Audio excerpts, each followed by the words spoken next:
Good morning students. I hope आप सभी अपने घर में खूब स्वस्थ होंगे, मस्त होंगे और अच्छे से स्टडी कर रहे होंगे। स्टूडेंट्स, कल हमने अपना चैप्टर शुरू कर दिया था जूट, जो इसमें एक बच्चे की कहानी है। जो बच्चा पढ़ना चाहता है लेकिन उसका दादा उसकी पढ़ाई वगैरह छुड़ा के और उससे खेतों में काम कराना चाहता है। तो फिर वो किसी से सिफारिश करता है, जो दत्ता जी राव थे गांव में, उनसे सिफारिश करता है अपने लिए कि वो उसके दादा को समझाएं कि किस तरह से वो उसके पढ़ने दें। तो आइए आगे की स्टोरी हम कंटिन्यू करते हैं। देखिए, हमने कल तक पढ़ लिया था कि उसके दादा को दत्ता जी राव ने अपने पास बुलाया और उसको समझाया बुझाया। तो आगे हम कंटिन्यू करते हैं।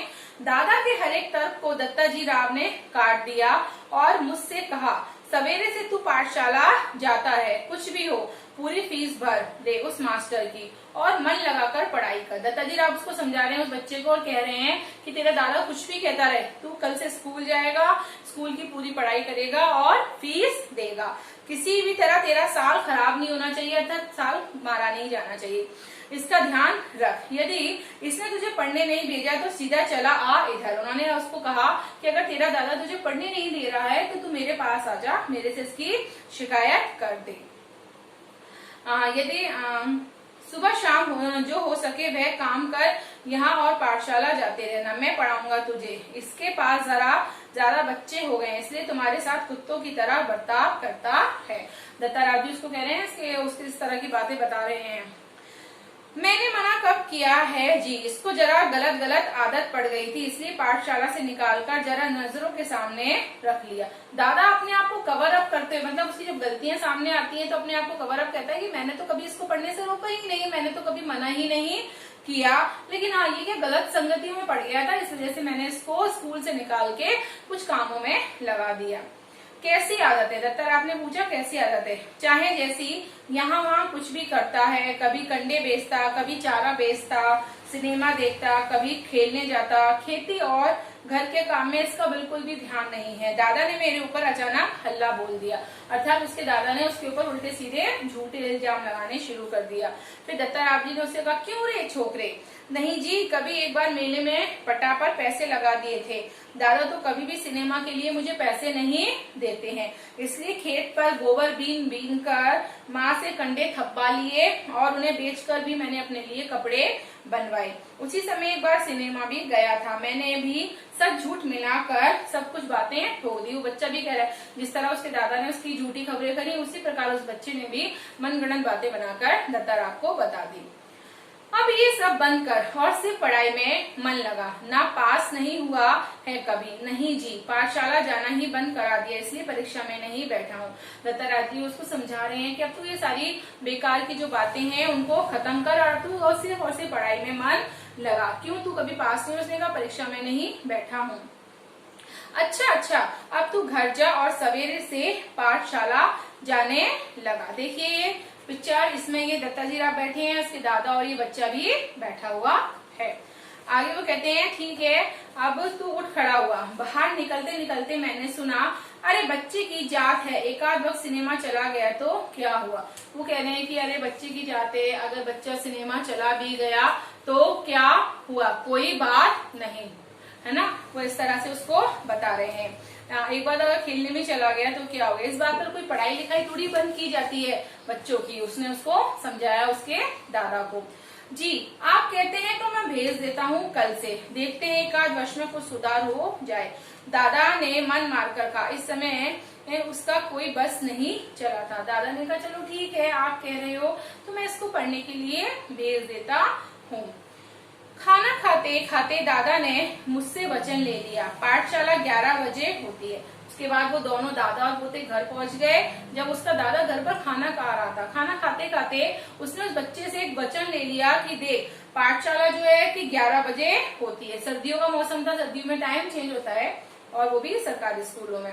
दिन निकलते ही खेत पर हाजिर होना चाहिए, 11 बजे तक पानी लगाना चाहिए, खेत पर से सीधे पाठशाला पहुंचना, सवेरे आते समय ही पढ़ने का बस्ता घर से ले जाना। वो उसको समझा रहा है कि अगर तेरे को स्कूल में पढ़ना है तो तुझे साथ में क्या क्या काम भी करने पड़ेंगे कि 11 बजे स्कूल का टाइम होता है तो तू सुबह ही खेतों पे चला जाएगा, खेतों में पानी वगैरह देगा और साथ में जो स्कूल का तेरा बस्ता है यानी कि बैग है वो अपने साथ ही सुबह घर से ले जाएगा।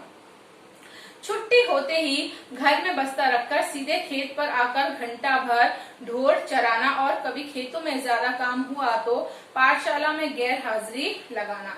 समझे मंजूर। उसका दादा उसको समझा रहा है, फिर जब तू स्कूल से आएगा, स्कूल से आने के बाद तू बस्ता रखेगा, वापस खेत आएगा, खेतों में तू जो जानवर वगैरह होते हैं ढोर उन्हें चराएगा। और सपोज कभी कभी खेतों में अगर ज्यादा काम आ भी गया है तो तू पाठशाला से छुट्टी कर लेगा। फिर बच्चे ने कहा हाँ, खेत में काम होगा तो गैर हाजिर रहना ही चाहिए। मैं ऐसे बोल रहा था मानो मुझे सारी बातें मंजूर है। मन आनंद से उमड़ रहा था। वो कहते हैं कि मेरा मन बड़ा आनंद से उमड़ रहा था। उन्होंने उसके दादा की बातों में हाँ मिला दी थी कि हाँ ये बात तो सही है, अगर खेत में ज्यादा काम होगा तो मुझे स्कूल से छुट्टी तो लेनी ही पड़ेगी। आगे वो कह रहे हैं कि हाँ इतना मंजूर हो तो पाठशाला जाना, नहीं तो ये पढ़ना लिखना किस काम का। उसके दादा कह रहे हैं, उसको समझा रहे हैं कि अगर तुझे इतना पढ़ना लिखना मंजूर है तो ठीक है, नहीं तो फिर ये पढ़ना लिखना बेकार है। मैं आगे लेकर बता रहे हैं लेखक कि मैं सवेरे शाम खेतों पर आता रहूंगा। वो बता रहे हैं उसके बारे में कि उसका दादा कह रहा है कि ठीक है फिर मैं शाम सवेरे खेतों पर आता रहूंगा। हाँ यदि नहीं आया किसी दिन तो देख गांव में जहाँ मिलेगा वहीं को चलता हूँ कि नहीं तुझे। उसने कहा अगर तू खेतों में नहीं आया क्लास स्कूल जाने के बाद और तू मुझे इधर उधर कहीं गांव में बाजार में कहीं मिल गया, फिर देख मैं तेरी कितनी बेकार कितनी भयंकर वाली बुरी तरह से तेरी पिटाई करता हूँ। नहीं, तेरे ऊपर पढ़ने का भूत सवार हुआ है, मुझे मालूम है। बालिस्टर नहीं होने वाला है तू। तेरे ऊपर जो ये पढ़ने का भूत सवार हुआ है ना, और फिर तू ये बालिस्टर बनने वाला है, तो ये तेरा सारा भूत जो है ना पढ़ने का सब उतार दूंगा मैं उसी समय बाजार में, अगर तू खेतों में नहीं आया। दादा का बार बार कुरकुर कर रहा था। मैं चुपचाप गर्दन नीची करके खाना खाने लगा। बच्चा कह रहा है कि उसका दादा जब वो खाना खाते इस तरह की बात हो रही थी, बच्चा कह रहा है कि दादा मेरा बार बार कुरकुर करे जा रहा था, तो फिर मैं नीचे करके उसकी सारी बातों को सुन रहा था। रोते धोते पाठशाला फिर से शुरू हो गई। गर्मी सर्दी हवा पानी वर्षा भूख प्यास आदि का कुछ भी ख्याल न करते हुए खेती के काम की चक्की में 11 से 5 बजे तक पिसते रहने से छुटकारा मिल गया। वो बच्चा बता रहा है कि कैसे ना कैसे करते रोते पीते मैं पाठशाला पहुंचा, वहाँ शुरू हो गई, भले गर्मी हो सर्दी हो हवा हो पानी हो भूख प्यास, इन सारी चीजों का तो मुझे ख्याल ही नहीं रहा जो प्रकृति की चीजें होती हैं, बल्कि जो मैं खेतों में काम करता था सुबह 11 से 5, उन सारी बातों से कहीं ना कहीं मुझे छुटकारा मिल गया और अंत में मैं स्कूल चला गया। उस चक्की की अपेक्षा मास्टर की छड़ी की मार अच्छी लगती थी, उसे मैं मजे से सहन कर लेता था। बच्चा कह रहा है कि ये सारी परेशानियां झेलने से अच्छा था कि स्कूल में मैं मास्टर जी की छड़ी से पिटाई खाना मुझे ज्यादा अच्छा लगा, भला ये खेत में काम करने की बजाय। दोपहर भर की कड़क धूप का समय पाठशाला की छाया में व्यतीत हो रहा था। गर्मी के 2 महीने आनंद में बीत गए। बच्चा बता रहा है कि दोपहर का समय था, बहुत तेज कड़क धूप थी और वह पाठशाला में गांव जहाँ पेड़ था पाठशाला थी, पेड़ के नीचे छाया में बैठकर वो बच्चा वहाँ पे मजे ले रहा था स्कूल के। आगे बता रहे हैं दोपहर भर की कड़क धूप में, है ना, और इस बात को पूरे 2 महीने बीत गए। 2 महीने से उसमें आनंद बीत गए। फिर से 5वीं में जाकर बैठने लगा। फिर से नाम लिखवाने की जरूरत नहीं पड़ी, वह 5वीं में बैठ गया। वह 5वीं में जाकर फिर से बैठ गया क्योंकि उसका नाम कटा नहीं था और 5वीं नवाज की टिप्पणी नाम के आगे लिखी हुई थी, है ना, उसके आगे लिखी हुई थी तापात। वह 5वीं के ही हाजिर रजिस्टर में लिखा रह गया था। पहले दिन कक्षा में गया तो गली के 2 लड़कों को छोड़कर कोई भी पहचान का नहीं था। वो बता रहा है कि 5वीं में मैं जब गया था तो 5वीं के कोई भी दोस्त मुझे मिले नहीं थे, अर्थात मेरे पसंद के लड़के मुझे मिल गए थे, मेरे दोस्त मिल गए थे, अर्थात कोई भी पहचान वाला नहीं था। उसके बाद वो कह रहा है कि सभी लड़के जो थे वो आगे चले गए थे, जाहिर सी बात है उसकी क्लास छूट गई थी तो वो ऑब्वियसली पीछे तो रह ही जाएगा। मेरी अपेक्षा कम उनके और भी लड़के थे, मैं जो कम अकल का समझता था, उन्हीं के साथ अब उठना बैठना मेरा होने लगा। ये बात कक्षा में पहुंचने पर समझ में आई। मन खट्टा हो गया कि मेरे जो परिचित दोस्त थे, सब कुछ फ्रेंड्स वगैरह थे, वो क्या थे, सब आगे अगली क्लास में जा चुके थे, नेक्स्ट क्लास में जा चुके थे।